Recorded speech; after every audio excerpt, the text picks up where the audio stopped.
Okay. Sounds great.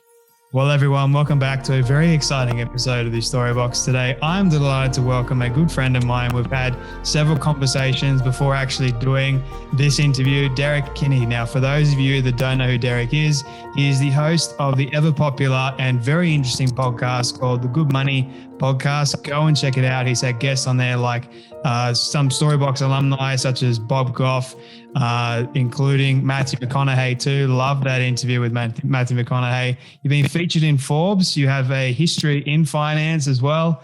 And I'm very interested and excited to be unboxing your story today. So Derrick, welcome so much to the Storybox podcast. Jay, thank you for having me. You're such a good friend. I love the work you're doing. I'm looking forward to our conversation together today. Likewise, my friend. Always am up for a good chat with you. I mean, usually it's me talking the most, but hopefully I'm going to turn this around and make you talk a little bit more. So it's my time to ask you all the questions. Now, we were just saying earlier that you've been a huge support of this Storybox, and you've listened to a lot of the episodes on there, which kind of makes me nervous because I don't think I can spin anything on you or surprise you. But I guess the first question that I do want to ask you, sort of going in line with all my other questions, or the first question for one of my other guests is, what does success look like for you? Well, and before I answer that, I want to say one thing to your listeners, Jay. I think the reason why I love your podcast so much and why it's so popular, you have something that not many people do, and you have empathy. And I hear it in your voice. I see it in your face. And you're able to bring out the best in your guests just because you make them feel heard. And I want to say to that personally to you, because not everybody does that. A lot of times the show is about them. It's more the me show instead of the we show. And you do the we show really, really well. So congratulations on that. It's an honor for me to be here. But when I think about success, I think about, what Ralph Waldo Emerson talked about, to have lived and made someone else's life better. I think of myself as an extractor of potential. I have a real interest in investing in the lives of young people and just helping people really do some things they didn't know that they could do, or tap into a belief that was there, sort of latent, buried inside them. And to bring it to the surface is super powerful. And to do that later on in my adult life with people with their money, to show them, look, it's not just making money, but really putting meaning to your money, where you're making a difference in people's lives and you're making more money, has been really powerful. And so that's what I define success, but also as a believer and a Christ follower, to be a good steward of the gifts I feel like God has given to me.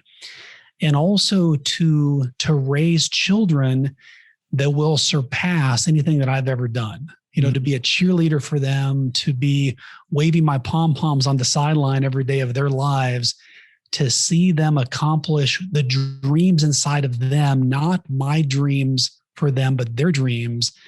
That's how I think about success. Where did you create this kind of mindset, and how did it really start for you? What was the very beginning for Derrick? Well, it's interesting because I was born in Bellingham, Washington, so the Pacific Northwest, beautiful country there. My dad, though, we moved 6 times before the 6th grade.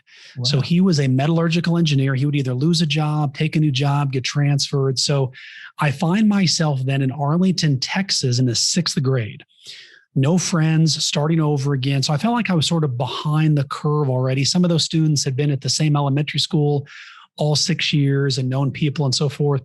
The problem was that growing up, I was really sickly as a kid. I had asthma really, really bad. And so my mom, God bless her, she could, if there was an aircraft flying above the house making all kinds of noise and she heard my breathing, she could still wake up and be by my bedside like that. It's the most amazing story. And so what happened was I found myself, taking a lot of medicine for that. I couldn't go outside at recess. And it really kind of set me back a lot. But it was something I just had to fight through. Mm-hmm. So what happened then to couple on top of that was I was teased a lot for my nose, candidly. When you think about noses, I think I got the value size. I'll put it that way. Same here. And don't people, worry. okay. And people let me know about it. There was a lot of cruelty that went on, but you have those choices, and it was hard, and it was a dark time for me, a lonely time.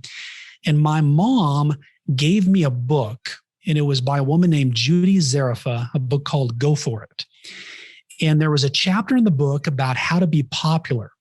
And so I read the book, and it was really life breathing. You ever get something that just it's like on a hot summer day, drenches you with cool water. That's what that book was for me at just the time of my life I needed it. And I then sought out to begin working myself out of this guy being teased to someone who could be a friend to people. And I had this idea to get involved in student government. And so I began to run for office in high school. And so I had this idea. My junior year, I was going to go counter to what everybody else did. So I had campaign posters, but I used really, really small font. Then I thought people would have to walk up to the posters to read what it said. And therefore I would stand out, I would win. Well, it turns out people are busy. And if they can't see it clearly, they just walk right by it. So that election didn't turn out very well. But the next year, I had this idea. In our school, there were sort of all these silos of people. There were the people who listened to all the rock music. There were the cowboys. There were the real studious people, the athletes. And all of them had their sort of cliques, but nobody was really together. And the idea was, what if I reached out to the leaders of all of those organizations and said, hey, I want to take a picture with you endorsing my campaign, and let's all come together, all sort of the nobodies, and together we can become somebody. Well, picture this, Jay. All around the school, there's a picture of me with the leader of all the rock and roll kids, and a leader with all the cowboy kids and the athletes and the students and the scholars. And what happened was suddenly now everybody became somebody, and we won that election. And it just taught me that regardless of the asthma, regardless of being teased, if I can help other people be important and valued and feel heard, I can do a lot of things. And so that election wasn't a win for me. It was an election for all of us, because suddenly we realized that together we can really accomplish a lot. So for someone that is not feeling like they are valued at the moment in school or even in their workplace, and what are some things that you can help them gain in their life in terms of influence, leadership, and knowing your worth? One of the lessons that I learned, and this was a mistake in my plan, was I didn't really let people know who I really, really was. I was being someone who I thought others wanted me to be. And so what that led to was, here I was the class president, but I was lonely as lonely could be, because I felt like I was having to be what other people wanted me to be. It wasn't until years later that I realized, you know what? It's okay to express my opinion. It's okay to be me, because that's really where the deep relationships and the friendships emerge. So to answer your question, Jay, what I would tell people is be comfortable in your own skin and know that there's other people thinking the same thing you are right now. Whether you're teased, whether you're sort of the outcast at school, you're the person that people look down on, it's often isolating to realize and to think that I'm the only one. I'm sort of the victim in this story. And I would just say to people, there's a lot of other victims in the story. And if you can come together, there's a story of redemption that can be rewritten, and some powerful chapters can be about your story. What age were you when you sort of realized all this? So this was around 15, 16. I was working, when I was 15, the goal was to get my driver's license as quickly as possible. These days, we've got friends of ours that their parents are dropping them off at college because there's no motivation for a driver's license. Who knows? Not my monkey, not my circus. But it's important for people to realize this is their story. And especially right now with social media, with all of the inputs that are out there, it's so easy to fall prey to the comparison game. And I think we all need to realize, and I do this myself, that social media is simply a highlight reel. Yeah. It's not the whole game. It's simply the best 10 plays of the game. And that's what we're proud to promote. And so if you can realize that everybody else has struggles, and Jay, it's funny because one of the things that helped me was I would often walk into a room, a little bit of anxiety struggle, and you begin to compare yourself to other people and you think of, oh, that person's better looking than me, or they're more successful. And you begin to doubt yourself before you walk into the party. Yeah. And then I began to realize, wait a minute, they're looking at me the exact same way. And so what I began to realize was, don't make it about me, make it about them, and just ask questions about them and engage them in discussion. And suddenly I began to really enjoy social settings. Mm. And so it was just a matter of, I'm 52 years old now. Every day it's a process of getting more comfortable in my own skin. It's just an evolving process. I feel for a lot of young kids now that are going through sort of like this workism and cancel culture. It's just making it a ton. It's putting more pressure on them. It's making it a lot worse for their mental capacity as well. It's a lot different to when, a couple of years ago. And it wasn't that long ago for me that social media was sort of starting to just really find its footing. And even then, when it first started, you could start seeing the sort of like the impact that it was making. And most of the time it wasn't a good impact. I mean, I think you hit the nail on the head. Social media is a tool. It should be used for the right reasons, but we, as human beings, innately, we struggle with, we love the drama, right? We love creating this sense of falseness. It's not true. And then that kind of influences people in the wrong way. And then we wonder why we have so many problems, so much anxiety, young kids. I mean, I used to work with kids and they were asking me all these questions that they found on social media that no 6-year-old or 7-year-old should ever have to know at that age, because you're still going through that development stage. And I think your age, that you realize this at age 15 and 16, it's important for a young person listening to this right now that you are the age that Derrick was right now, to listen to the wisdom and the advice of you at just going back to like a 15, 16-year-old. So I appreciate you sharing that, man. Well, I appreciate that. And I think, I always ask myself as an adult now, what would I have wanted when I was younger, and how can I fill that pain point? There's a business club that I have had the pleasure of teaching our kids' school. And I talk about investment concepts and really talk about the soft skills and how to get people to know you, like you, and trust you. And sometimes I think, I often joke with my own kids that if I say something, it goes in one ear out the other. Yeah. But Jay, if you were to say something to my kids, it'd go in one ear and it would stay there. Mm. And there's a power of that, of an other person's voice. And I think, especially for those of us listening right now, I would ask you, make sure that you're using the power of your other person's voice, because there's an entire generation that will listen to what you say. And it's a powerful opportunity to really impact them for good, because they might be able to listen to you, whereas to their own parents, they might just tune it out. That's the radio station they've given up listening to a long time ago. I love how you said that. One of my very first guests on the story box, he said to me, everyone is a leader. You have the choice to be a good one or a bad one. So you got to make sure that everyone is looking up to you. Doesn't matter who it is. You have a voice, you have a story, which is more powerful actually than your voice. It's more or less people see what you do and they're more likely to follow along with that rather than everything that you say. Even though words are powerful, I'm not diminishing that at all, but be very mindful, be very careful. Don't walk on eggshells. Definitely don't do that, but just be cautious because you can make the difference between someone actually, going about the best possible things in their life or the worst possible things. So it's very true. Well, I would just add to that. I think it's important for young people to see our humanness. I think even as adults, I think about peer pressure a lot. When I was in school, there was peer pressure to have the coolest pair of shoes, and you wanted to have the coolest pair of jeans. And if you woke up one day and there was a fresh pimple on your face, you're like, oh my gosh, my life is over.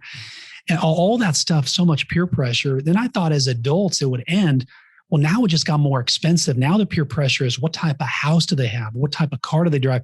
And this is interesting. Where do their kids go to school?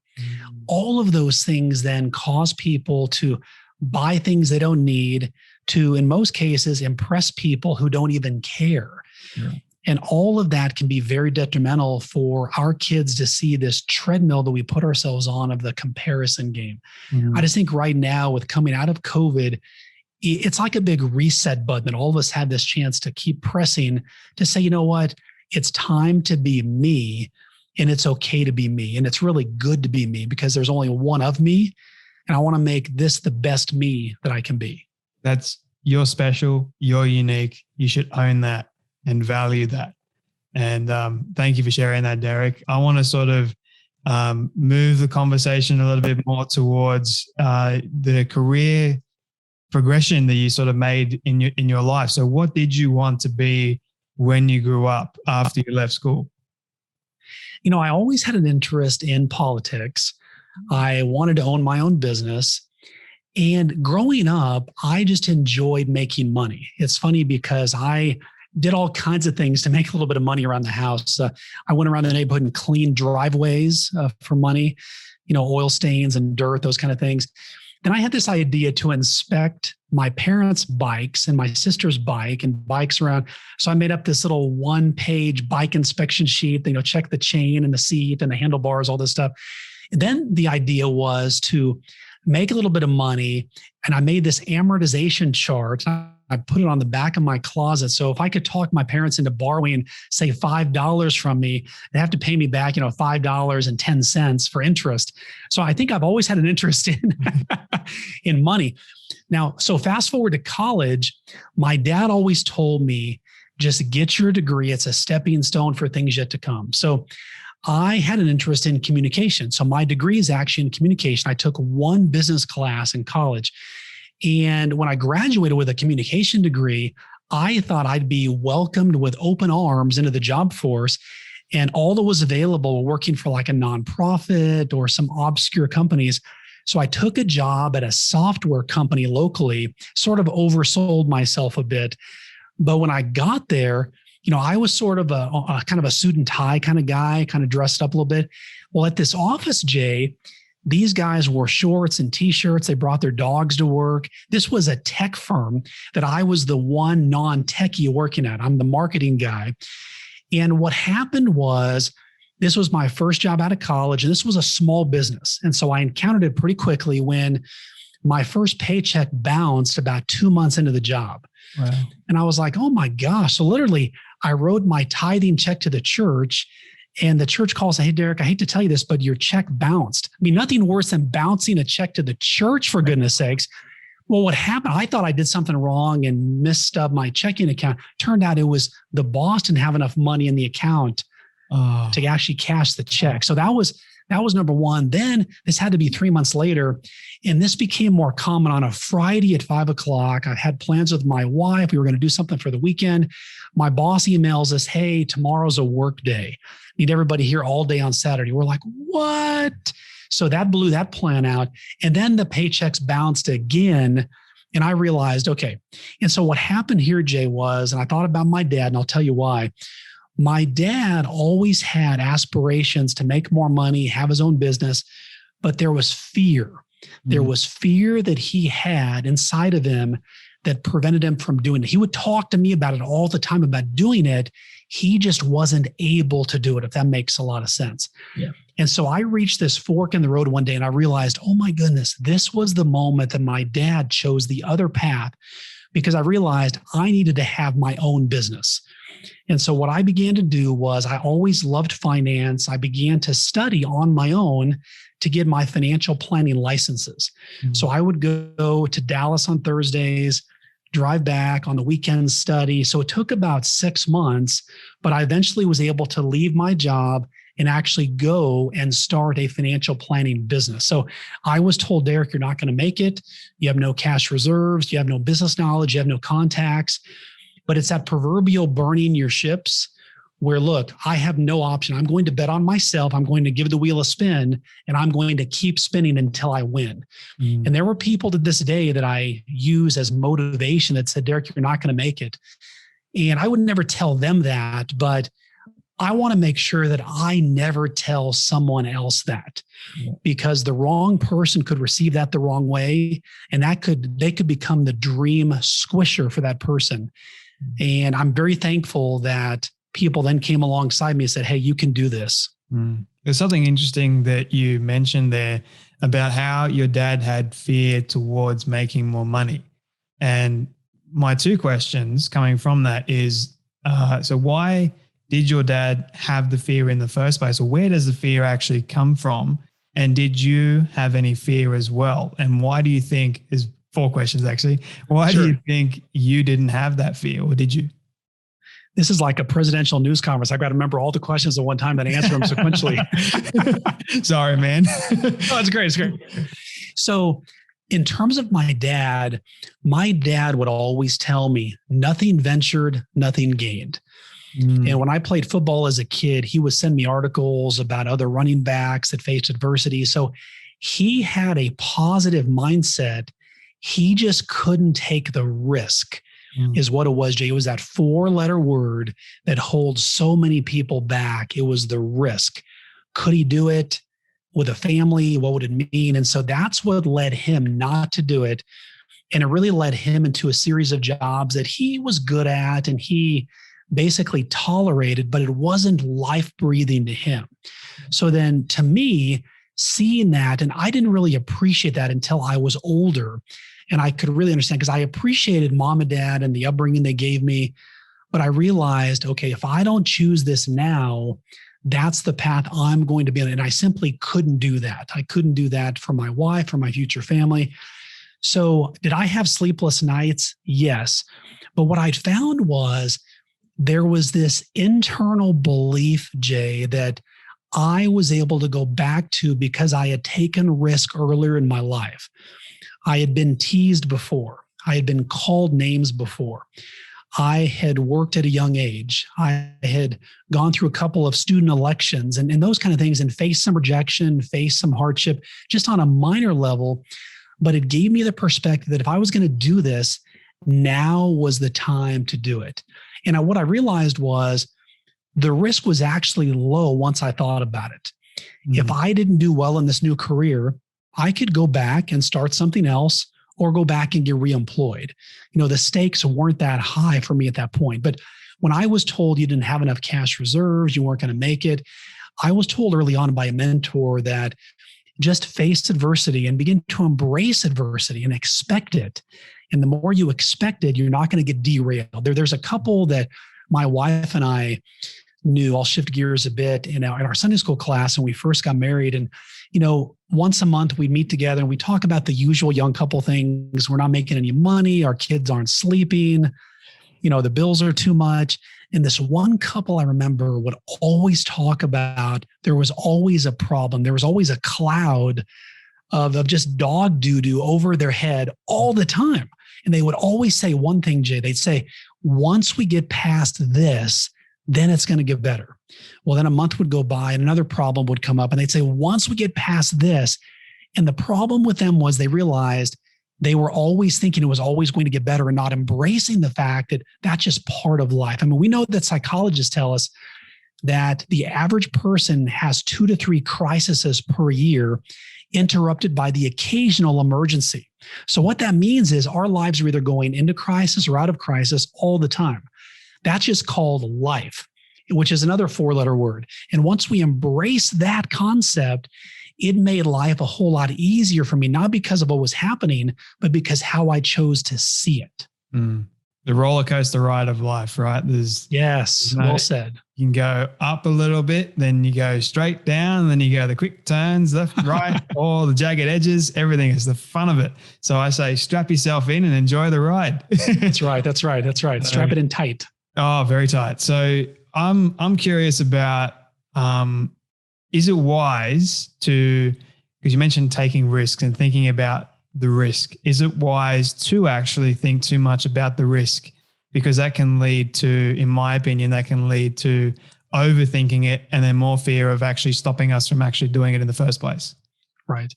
So my philosophy on this, and it may be one that not everybody agrees with, but I think you'll see my point. We only get one life. And my philosophy is I want to make it a life worth reading about later on. A buddy of mine told me recently that, Derrick, with all the social media, do you want to live the kind of life that when your kids are older, looking back on your Facebook and your Instagram, and they say, man, mom and dad were duds. They did nothing but sit around and just watch TV. Or are they going to say, man, they lived a killer life. They made an impact. They used their life to benefit others. Other people are better because of them. And that's the kind of life that I want to live. And so when I think about it, what I think about, Jay, are the stakes. Think about what's at stake if I don't take the risk. And there's a couple stakes. One is when I had my financial planning business prior to selling it about a year ago, I had about 7 employees. And so the more value that we provided and added to our clients, I was helping provide for their families to give them a good living, good insurance, a good work environment. And so that was me helping make their world better. But also I think about if I didn't take that risk, they wouldn't have that opportunity. But then I think about the clients I got to serve in the relationships. It wasn't enough just to make good money for clients and their returns were good and those kind of things. But those are lasting relationships. I got to walk alongside as they graduated college, as they got their first job, as they had their first child, their grandchild, when a spouse passed away, walking alongside the family. All of those are indelible imprints in my mind that are helping shape me into the person that I am. But what I keep going back to was, do people feel heard and understood? Empathy for me is something that really, really runs deep. And, oftentimes we think about talking to somebody about their money. What you're really not talking about is their money. It's really what they want to do with it. What do they want their life to look like? The experiences they want.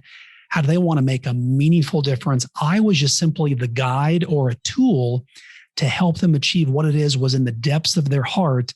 And I wanted to help pull it out so it could really breathe freely. I love your message about creating the right perspective around money, because money is just a tool. We create the meaning behind that tool. Same with social media.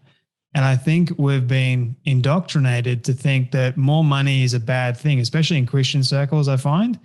I was brought up with that mindset. More money equals like you can't have that. You got to have enough. Or if you don't have enough money, you're not tithing, God's not blessing your life. So there's all these stigmas, these fears that are created mostly by people to get you either to give more, because then you're going to receive more blessing, or you don't give more and you get afraid and what have you. So, but what I'm curious is, so this whole idea of good money, can you please share to people what good money actually looks like? Yeah. So let me talk about a problem. There's a problem that many people have right now, and many of them are grappling with, what do I do with it? And some of them may not even see it as a problem. And that is, I go to a job or I have a business and I make money. And I then pay my bills. I treat myself to some things. I save money, then I retire. And whatever's left gets passed on. Now, making money itself can be temporarily satisfying, but I would make the case it's not lasting fulfillment.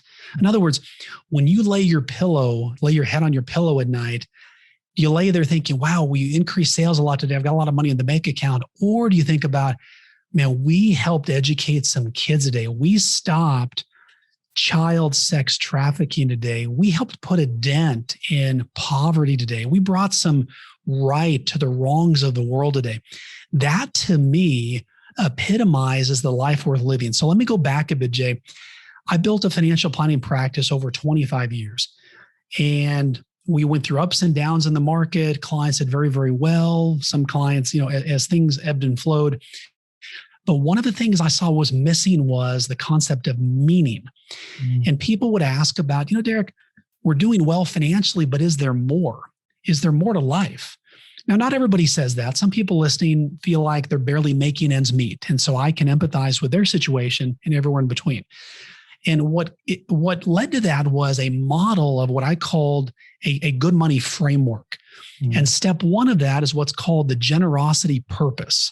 So what this is when you can have a moment of stillness and you think about what is a cause that you want to make a difference in. What is an injustice, Jay, that you feel like is just not right? What's a wrong that you want to right? And when that belief and that emotion that you attach to it is so strong that you simply have to do something about it, that's where the generosity purpose has fuel and fire to it. So here's what people can then do. Let's say that someone listening has a business. Well, I'll give you an example. I had a couple come in the office. This was about 5 years ago. And you know those relationships where you can just tell something is wrong with someone without them uttering a word. It's just their body language. They just kind of slink into the chair. Yeah. So this is what happened to this couple. So we had some small talk and I said the obvious question, look, it's obvious something is bothering you. Tell me what's going on. And so he chimed in. He said, Derrick, I've got this great business. My kids are working in it, but I'm not excited about it at all. I feel like I'm mailing it in. I'm just showing up every day, coming home. It's doing good, but I'm not really feeling like I'm making an impact. And I said to him, I don't know where this came from. And in the moment I said, what are some causes that you care about? Well, the question caught him off guard. He took a step back in his chair, kind of sat back. He said, on a recent vacation, we went to a village overseas, and the guide we were with said, in this village, they really need a school building for the kids here. They're severely undereducated because they can't have a centralized place to do their schoolwork. Mm-hmm. Well, he made a note of that, and then things got busy when he got back and just kind of put it to the side. And he said, if I could, I would love to build a school for that village. And I said, what if you did this? What if you made a goal over the next 12 months to increase your business by a certain percentage, and you would take a percentage of that and give that to that school? His eyes got as big as saucers, Jay. And he said, that's brilliant. So fast forward now, he comes back in the office 3 months later. He looks like a new guy, man. He's younger. He's into it. He's jacked up. I mean, this guy has life on a string. And he says, Derrick, you're not going to believe this. When I left, I was a bit suspicious about implementing what you said, but we did it. We're already up 20% for the year. Now we've already funded half of that school. Now, Jay, I'm not a real emotional person, but here were two men across the table sharing tears because I saw a person transforming in front of me from where he was, lifeless, no meaning, to now making an impact in people's lives. And this is the key, the foundation of the good money framework, he was making more money himself. So one of the giving fallacies, Jay, is this, that let's say that I want to give to a foundation or an organization I believe in. Well, the common perspective is I've got the money. When I give it, they receive it. So they're the winner, then I'm the loser. Mm-hmm. I'm losing money to give it. What I'm saying is we're going to take a big eraser and erase that off the board. And we're redoing that and saying, look, we can show you how to make more money because you're putting your generosity purpose behind it. It's fueling it. You then can choose what percentage of that you want to give away. Some people we work with, and we've helped thousands of people all over the country do this, they choose to take all the extra gain and they give it away. Some say, I'm going to take 10%, 15%, 20%. Or they want to say, I just want to have a better lifestyle and I want to give. It's like those choose your own adventure books when I was a kid. The end of each chapter, you read the chapter and then you get to pick if you want to seize the castle or go to the next village, turn to page 3 or turn to page 17. What I want to help create for people is their own choose your own adventure book, but using money that's often been villainized. It's been called bad. It's been called, if you have too much money, then you're greedy. I want to erase all of that and say, you know what? I want you to go make money, and a lot of it, but make it ethically, morally, but use the power of money for good. Mm-hmm. And that's where people then on Monday morning, they're excited to go to the office they once dreaded, to go to the building where they work at, because they're working for a purpose and not just to get off at 5 o'clock so they can slump into their lazy boy chair and flip on the TV. I love that story. I really do. And do you believe that it's ultimately bad to chase money? Well, what I would ask you the question is, what's the intent of the chase? If you're simply just chasing money, that to me is futile. That's like that circle that just keeps circling and never, ever ends, because a chasing of money in its purest form leads to a lack of fulfillment. It just leads to nothingness. There's really no lives being changed, and you're simply wearing yourself down mentally and physically. And I would even say financially. Yeah. If you don't change the brakes on your car, eventually they just grind to a halt. And that's what people do, just chasing money. But let me change that script and flip it a bit. If you're chasing, how can I add value to people's lives? How can I identify pain points people are experiencing, and how can I ease their pain? How can I make their lives measurably better? Then I believe their money starts to chase you. And that's where the catalyst occurs.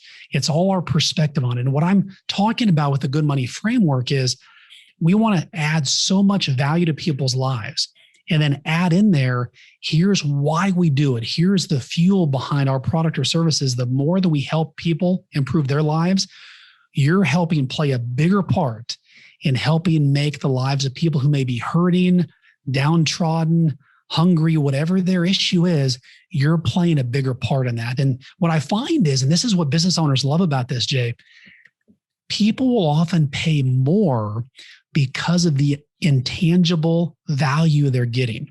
A lot of times people think, well, I need to reduce my prices to make more money, to sell more product, to get more people buying my service. I would counteract that and say, look, people will pay for quality. People will pay for the story. Let's say, for example, there's 5 realtors and they're all equally competent, equally trustworthy, equally good negotiators. But one of those 5 says, Jay, I know you're about to buy a house. Anybody that buys a house or sells their house through me, I take a percentage of it and I will make a donation to the charity of your choice, because I'm helping you get your dream home and helping people locally improve their lives.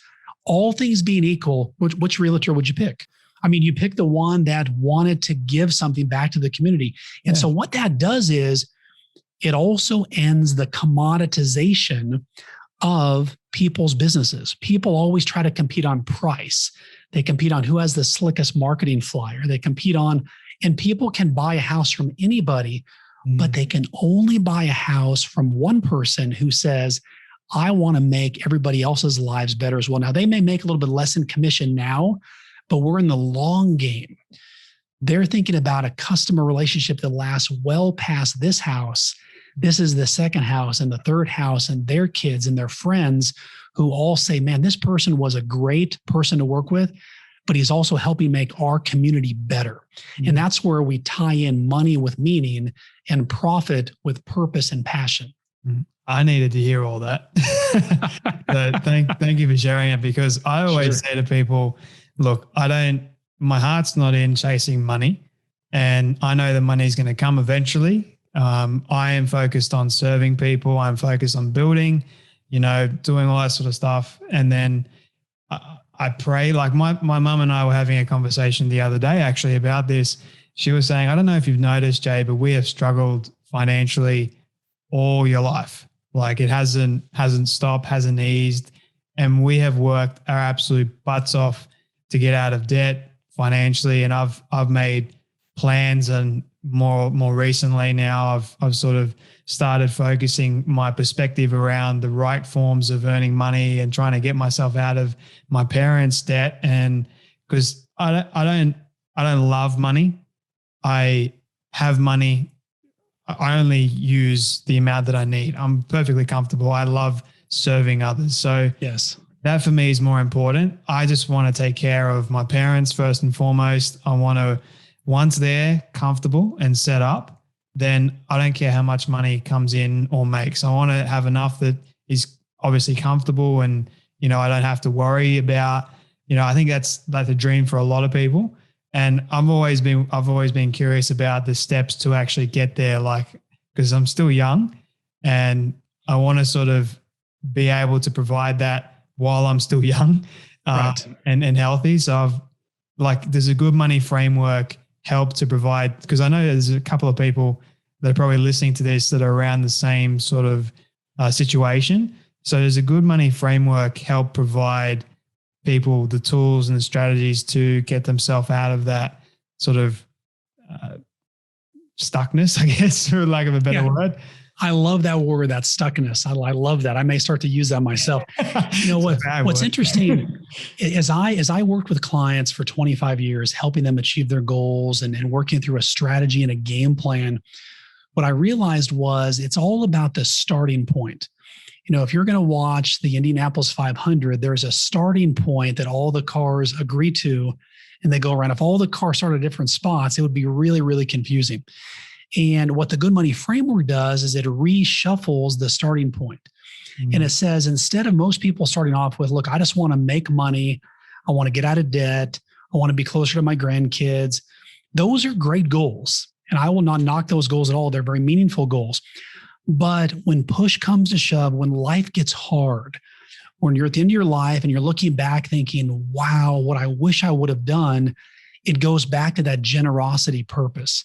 And what that does is it actually speeds up people's ability to reach their goals. Now, how does that work? How could giving money actually help you make more money? It's a mathematical anomaly that we see has impacted, again, thousands of people all over the country and growing.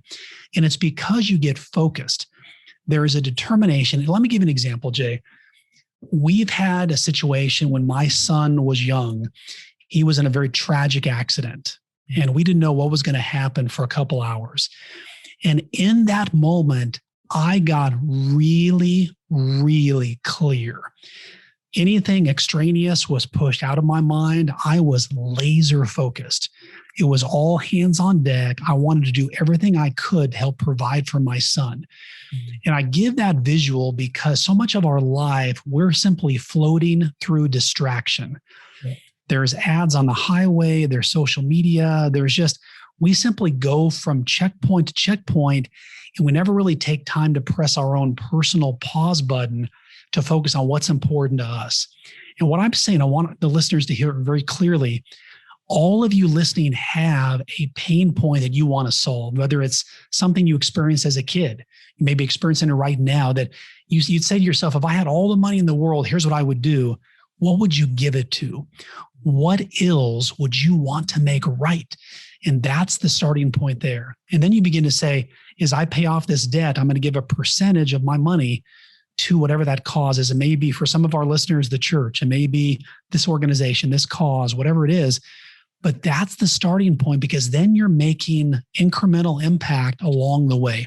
So many people, Jay, will tell me, Derrick, I don't have any money to do anything with right now. I'm going to wait until I'm making more money, until I've saved more money, then I will give more because it'll be more meaningful. Now, mathematically, you may be correct, because the time value of money says, if I invest money today, 10 years from now at a certain interest rate, yes, it will be worth more. But in the giving economy, it flips itself, meaning that a smaller amount given today has a bigger impact because it has now 12 months, a year, 10 years worth of impact that you can make. That's where the math really changes for people. So again, I want people, it's so simple, but it's I call it the good money revolution, because people are joining in and they're saying, Derrick, this makes sense. I want to start adjusting what I do to make an impact now in the causes that I want to believe in. I want to make this world better. But there's so much pressure to think I've got to make the world better. As one of my guests famously said, Derrick, if you want to change the world, start by walking across the street. That was yours and my friend Bob Goff that said that. And it was so powerful, Jay. What it meant was, look about 3 feet away from you. Look around you. Ask your kids, ask your family, where are the needs? And they're there. When you put up your antennas to give, believe me, you'll get a really good reception. That's powerful. It really is. What has your wife, Derrick, taught you about managing money? So my wife? Yes. Well, it's interesting you ask about that, because when we first got married, I was the guy that tried to do it all. I was managing the day-to-day, And I was also investing for the future. Okay. Here's what I realized very quickly. I was really, really good at managing the investments for the future. I loved it. I was horrible at managing the day-to-day. It was terrible. Didn't enjoy paying the bills, managing that piece. So one day I realized and just swallowed my pride and said, honey, you're such a good organizer. You're able to always think ahead. She has a good strategy mind. And once I gave her the day-to-day, things got dramatically better. Even our relationship got better. And I joke about now, you want to make sure you're in the right lane in your relationship when it comes to money. If you're going to manage both the day-to-day and the long-term, great, but define your lane and stick with it, because if not, there's going to be a big financial collision that may occur years from now. What's been the worst piece of financial advice you've ever received from someone? Well, I would tell you the worst piece of advice was don't take risk. That it's better to stay in a corporate job, work your way up, and pay your dues and do that. That was probably the worst advice I've ever gotten. Not that I don't have many clients that have done that, nor do I support doing that, but to say that blanketly was not good advice for me. Okay. I'll tell you what was good advice. When I began to look at buying my first financial planning practice, I was growing organically very strongly, but I wanted to expand more quickly. I went to a banker, and at the time, there was nobody lending to buy financial planning practices. They didn't understand the model of recurring revenue. But this banker who I trusted said to me, Derrick, I can't lend you any money, but here's the advice I would give you. He said, if you have to take all of your retirement accounts out and pay the penalty and pay the taxes, I would do it because this deal looks really, really good. Mm-hmm. And he died about 5 years after telling me that, but I kept the notes that he gave to me. And I look at that on a regular basis because it's a reminder that sometimes going the least traveled path is the best path for you. Now, quick story, when I bought that practice, all hell broke loose. People violated their non-compete agreements. It was terrible, had to go to court. It was awful. There were times I thought about bankruptcy. Do I think about cashing all the chips in? But what coming back to me, my wife was the kick in the pants. She said, Derrick, when things get tough, you always rise up. Mm-hmm. You always rise up when things get tough. And she said, Derrick, it's time to move forward. And I think I needed her to pull me back from the forest and see the trees in that moment. And that's when things got better. I made some moves. I actually moved the office across the highway, was able to start bringing in new business. And we then bought 2 other businesses after that. And I would tell you, even though I lost money initially, we actually made the most money off that transaction because of the life lessons I learned. Mm-hmm. You know, sometimes there's school, then there's the school of hard knocks, and that often pays the highest dividends. Mm. You're the eagle, man. You're the eagle. You got to soar high above the trees and see where you're actually going. And by the way, yep, I'm excited about your book. Oh, I think your story is one that needs to be heard and told, and a lot of people need to hear that. So I could not be more excited to help support you in that. I appreciate that, man. It's really humbling coming from you. You know, I mean, I did not expect you to reach out to me or anything like that and begin this friendship. So it's been an amazing ride, man. So thank you for everything that you've been doing and you've done for me. And I have no doubt this friendship will continue for many more years to come. Well, I appreciate that. Yep, you go.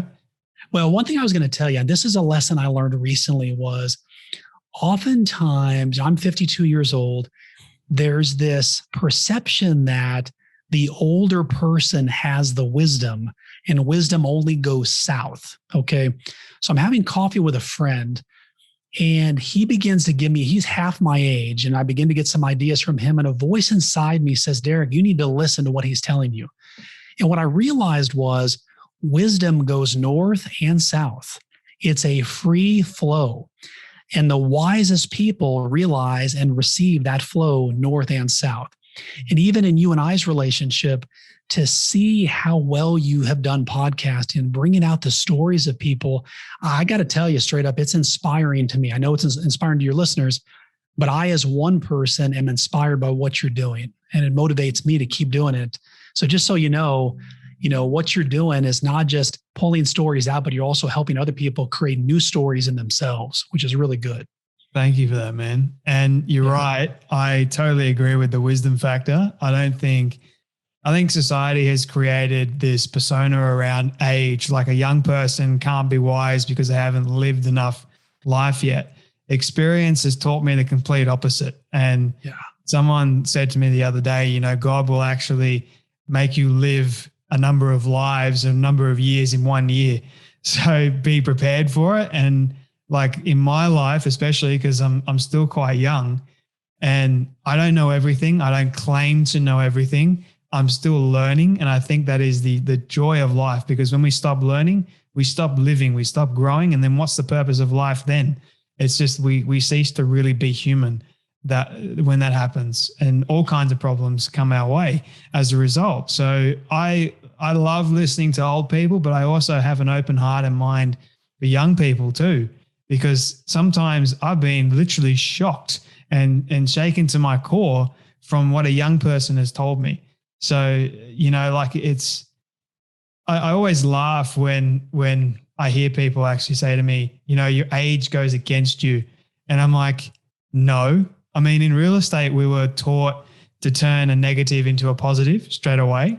So I've learned over my very young life that whatever negative influence or feedback comes my way, I'm going to immediately in my mind straight away turn that around into something that's positive, something that's good, and then share it.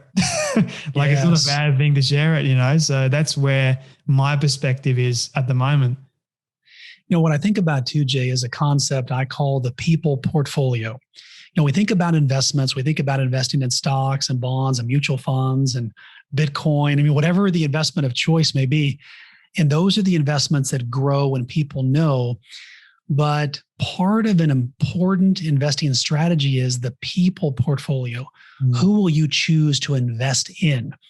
Whether it's that young person who just needs a word of encouragement, or there's a group of students that I will text each week that were part of our business club that have now gone on to graduate. Some have gotten married, but it's just my way of keeping in touch each week to say, hey, I'm thinking of you.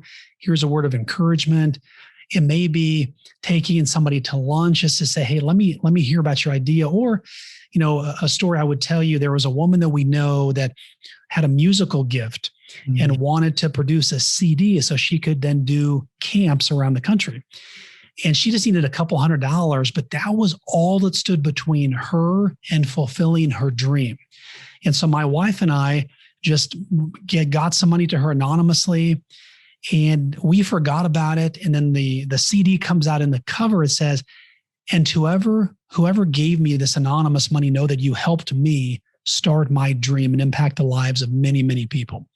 And so I only say that, and I say that very humbly, because even small dollar amounts, when you listen, you're investing in people. And also I think about young people as part of that portfolio. You've got small caps and mid caps and large caps. That just denotes the size of the company. But a small cap people portfolio is that younger person, fresh wisdom, not tainted by 20, 30 years of so-called life experience. They have no holds barred. They see things completely new. That's a good perspective to listen to and embrace. But also the person who's deeper into retirement, who's lived a full life, reflecting on what mistakes have they made, what would they want to do differently, what are they proud of, and measuring those two together, combining those two stories can really, I think, add just a lot of meaning to what we're doing. Even talking to you today, my goal is to leave this podcast interview that, hey, one person is thinking, that makes sense. I want to be part of this good money revolution. I want to really begin making an impact. And heck, even taught me that I can make more money and help change the world and do more good. I mean, that's what I want, is people to embrace just that one small change. That story that you shared, I will be honest, it gave me chills down my spine, because I feel that, and I've seen that. I've seen the power that you giving to someone has, whether it's your story, financially, your time, whatever it is, it can make an impact. And I think your message, especially with, hey, if you can make an impact and make money, like, sure, sign me Right, up. right. You know, All in. like, Yeah, yeah. go all in. So, no, man, this has been an awesome conversation. I got two more final questions to sort of tie everything up in a nice little bow, so we can for everyone to unbox later on. All right. Okay. So this question I sort of wanted to ask you because I think you might like it. I mean, I laughed when you said the nose thing because, you know, I had the same problem in school. People would laugh at me. They call me a wog, but I'm not really a wog. Right. Anyway. Yeah. Yeah. But what do you love the most about yourself and your story? That's a hard question. But what I would say is I am comfortable betting on myself because I know even if I lose that one bet, I have a higher winning average than a losing average. Mm. And I believe that's likely to continue because of my wanting to keep growing and doing the growth by serving other people. You know, it's one thing to just have, as you mentioned earlier, that pursuit of money. I'm chasing the money, but that ends up in futility. But if you can keep betting on yourself and keep seeking wisdom and really just asking God for wisdom is what I do on a daily basis, that to me has been the key. If you could ask God for one thing right now to happen, what would you ask for? Well, I'd probably ask him for the great quality guests that you've had on your podcast. But let's go to a second question.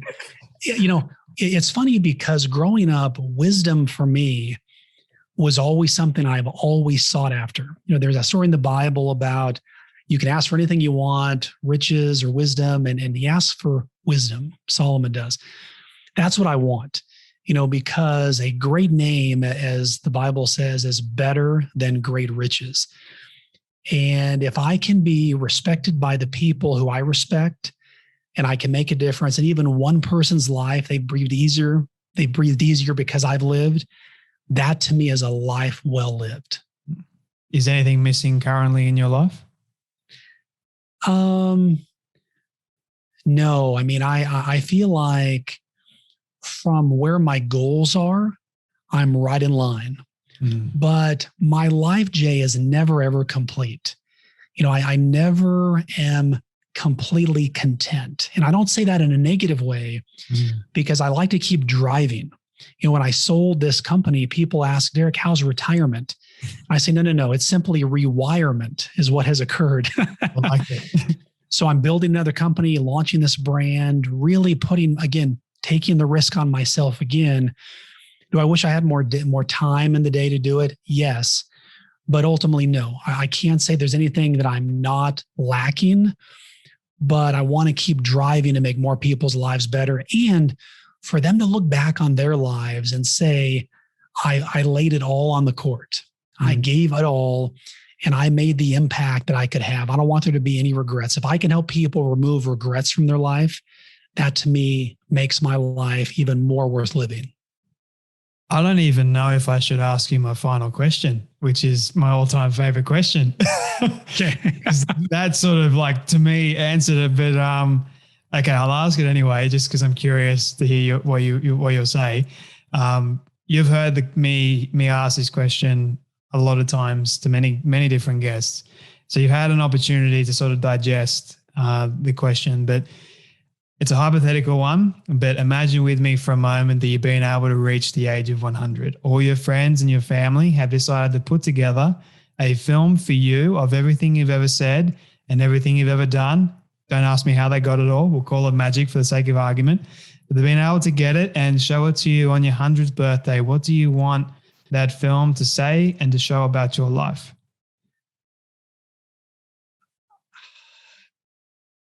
What I go back to is there are so many people I meet that are pushing their dream on other people, on their kids, their grandkids, and they want to live that out through them.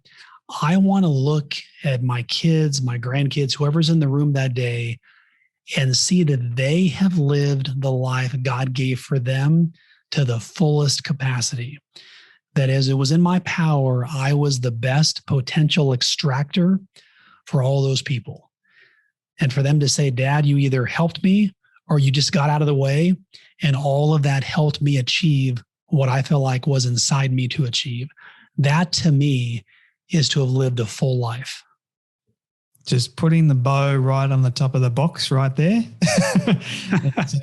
Thank you so much, Derrick, for your time today, your story, your wisdom, all your advice, everything that you are putting out there into the world and building. I'm excited to see where it goes. And you never know, hopefully you will be able to get, I have no doubt actually, you will be able to get some of the guests that have been fortunate enough and I've been blessed enough to actually speak to. But where can people find you and connect with you and learn more about you?